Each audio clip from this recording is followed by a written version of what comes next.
जंगलात जन्मलेला पण संपूर्ण समाजाला दिशा देणारा हा संत कोण होता?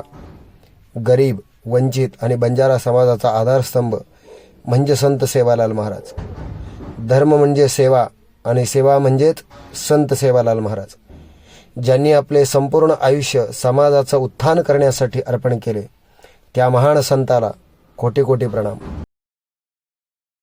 जय सेवालाल महाराज. आज आपण अशा एका महान संतांची जयंती साजरी करत आहोत, ज्यांनी स्वतःचे संपूर्ण आयुष्य समाजसेवेसाठी अर्पण केले, जे फक्त एका समाजाचे नव्हे तर संपूर्ण मानवतेचे मार्गदर्शक ठरले.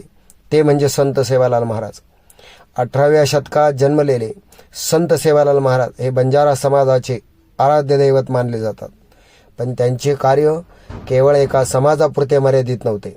त्यांनी सत्य, सेवा, धर्म आणि नैतिकतेचा संदेश संपूर्ण समाजात पोहोचवला. त्या काळात अंधश्रद्धा, अन्याय, अशिक्षा आणि सामाजिक विषमता मोठ्या प्रमाणात होती. समाज दिशाहीन होत चालला होता. अशा वेळी संत सेवालाल महाराजांनी लोकांना योग्य मार्ग दाखवला. त्यांनी लोकांना शिकवले की धर्म म्हणजे केवळ पूजा नाही, धर्म म्हणजे चांगले आचरण आणि धर्म म्हणजे सत्य आणि सेवा. संत सेवालाल महाराजांनी प्राणीहिंसेला विरोध केला. त्यांनी समाजात शुद्ध आहार, स्वच्छता, एकता आणि नैतिक जीवन यांचा प्रचार केला. त्यांनी लोकांना सांगितले की माणूस मोठा जन्माने नाही तर कर्माने होतो. त्यांच्या जीवनात साधेपणा होता, पण विचारामध्ये अफाट शक्ती होती. त्यांनी लोकांना व्यसनापासून दूर राहण्याचा संदेश दिला. त्यांनी स्त्रियांना सन्मान, कुटुंबात ऐक्य आणि समाजात बंधुभाव यांचा पुरस्कार केला. त्यांचे जीवन म्हणजे त्याग, तपस्या आणि समाजासाठी अखंड झटणारे व्यक्तिमत्व. त्यांनी कधीही स्वार्थाचा विचार केला नाही. त्यांनी लोकांच्या दुःखात स्वतःला झोकून दिले. आजही संत सेवालाल महाराजांचा संदेश तितकाच महत्त्वाचा आहे. आजही समाजाला सत्य, सेवा, नैतिकतेची गरज आहे. आजही युवकांना योग्य दिशेची आवश्यकता आहे. आणि म्हणूनच संत सेवालाल महाराजांची शिकवण आजच्या पिढीसाठी दीपस्तंभासारखी आहे. आपण त्यांच्या जयंतीच्या निमित्तानं केवळ उत्सव साजरा न करता त्यांच्या विचारांचा स्वीकार केला पाहिजे. त्यांच्या शिकवणुकीप्रमाणे जीवन जगण्याचा प्रयत्न केला पाहिजे. कारण खरा आदर तोच जो त्यांच्या तत्वांचे पालन करण्यात आहे. चला, या पवित्र दिनी आपण संकल्प करूया, सत्याचा मार्ग धरूया, सेवा हेच आपले ध्येय बनवूया आणि संत सेवालाल महाराजांच्या विचारांचा प्रसार करूया. संत सेवालाल महाराज यांचा जन्म 15 फेब्रुवारी 1739 आणि निधन 4 डिसेंबर 1806 मध्ये झाले. हे बंजारा समाजाचे संत म्हणून ओळखले जायचे. नाईक कुळातील या भीमा नाईक यांचे ते चिरंजीव होते.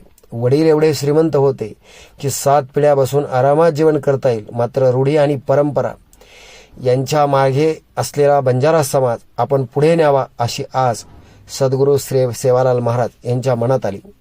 आणि म्हणूनच लहानपणापासून संतांच्या गोष्टी, वीरांच्या कथा ते आपल्या आई धर्माली माता यांच्याकडून ऐकू लागले. सिंधू संस्कृती ही भारताची सर्वात सुसंस्कृत आणि प्राचीन संस्कृती मानली जाते. गोरा बंजारा ही या संस्कृतीशी संबंधित एक संस्कृती आहे. आणि हा गोरा बंजारा समाज खरोखर संपूर्ण जगात पुरी आहे आणि वेगवेगळ्या प्रांतात वेगवेगळ्या नावाने ओळखला जातो. जसे महाराष्ट्रातील बंजारा, कर्नाटकातील लामणी, आंध्रामधील तल्लाडा, पंजाबमधील बाजीगर आणि उत्तर प्रदेशामधील नाईक समाज आणि बाह्य जगातील राणी या समाजाच्या पूर्वीच्या काळात बौद्ध आणि महावीर हे पीतगौर नावाच्या गौधर्माचे पहिले संस्थापक होते. यानंतर द गुरु नावाचा दुसरा धार्मिक नेता 11व्या शतकात झाला. दुसऱ्या धार्मिक शिक्षकाने शिक्षण आणि मंत्र आणि समाजाला महत्त्व दिले. त्या मंत्र गोरबोलीमध्ये शिकच शिकवाच शिके, राजधडावाच शिखाजिरी, संजपोली, ज्ञानपोली याचा अर्थ असा आहे की समाज शिक्षण प्राप्त करून आपला समाज शिकवतो. त्याबरोबर समाजाला राजाचा गौरव मिळू शकेल. पीठ गौरव यांनी चंद्रगुप्त मौर्य, हर्षवर्धन सारख्या महान विराट राजाला जन्म दिला. त्याचप्रकारे द गुरुच्या कल्पने अलाउद्दीन, राजा गोपीचंद यासारखे महान योद्धे तयार झाले.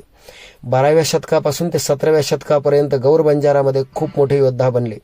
महाराणा प्रतापचा सेनापती जयमल फतिहा आणि राजा रथसिंगचा सरसेनापती आणि राणी रूपमतीचा भाऊ गौर बंजारा गौर बादल 12 शताब्दीपासून तर 17व्या शताब्दी शतकातील गौर हे बंजारा समाज उत्तरेकडील लक्षिकास बंजार आणि दक्षिणेकडील जंगी, भंगी, भुकियास आणि मध्य भारतीच्या भंगदारास वडतिया हे मोठे व्यापारी होते.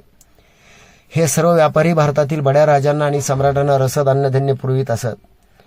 पण सर्वसामान्यांची चिंता ही गौर बंजारा समाजातील संत सेवालाल महाराजांची होती. म्हणून त्यांनी सर्वसामान्यांच्या सेवेसाठी व त्यांच्या कल्याणकारी विचारांची स्थापना केली आणि त्यांचा महान सद्गुरू, समाजसुधारक, क्रांतिकारक, अर्थशास्त्रज्ञ, आयुर्वेद आणि बहुजन कोरगारा संत सेवालाल यांचा जन्म 15 फेब्रुवारी 1739 रोजी आंध्र प्रदेशातील अनंतपूर जिल्ह्यात गोठी तालुक्यात गोलाल डोडी गावात झाला. आता ते गाव सेवागड या नावाने ओळखले जाते. भौगोलिक आणि ऐतिहासिक माहितीमुळे गोरा बंजारा समाज मुख्यतः राज्याच्या सीमेवर होता. त्यांना या परिस्थितीचा फायदा व्यवसायात मिळायचा आणि त्याच गोष्टीच्या दृष्टिकोनातून तो फायदेशीर झाला. श्री संत सेवालाल महाराज हे जगातील प्रत्येक बंजारा समाजाचे लोकांचे आराध्य दैवत आहे. तर त्यांनी बंजारा समाजामध्ये असलेल्या प्रत्येकाला जगण्याचा मार्ग दाखविला. जगण्यासाठी वनवन भटकांती करणाऱ्या व विमुक्त भटक्या जमाती व प्रवर्गात असणाऱ्या बंजारा समाजाला जगण्याचा मार्ग दाखविला. प्रगतिशील देशासोबत कसे चालताय हेही सांगितले. एवढेच नाही तर त्यांनी त्या काळात सांगितलेल्या गोष्टी या काळात सुद्धा लागू पडत आहे. बंजारा समाजातील व्यक्तीही कधीही दुसऱ्यावर विसंबला नाही. त्याचे कारण हेच की त्यांच्या पाठीमागे साक्षात श्री संत सद्गुरू सेवालाल महाराज हे उभे होते. मद्यपान करून पत्नीवर अत्याचार करणारे, हुंड्यासाठी बायकोला माहेरी पाठवणारे, कार्यक्रम असल्यावर प्राणी जातांची हत्या करणारे अशा अनेक लोकांची सेवालाल महाराज यांनी जगण्याचा मार्ग दाखवला. अशा पद्धतीने संत सेवालाल महाराजांची ही माहिती आजच्या व्हिडिओत आपल्याला कशी वाटली नक्की कमेंट्स करून सांगा. चॅनलला नवीन असाल तर सबस्क्राईब करायला विसरू नका. धन्यवाद. रामकृष्ण हरी. जय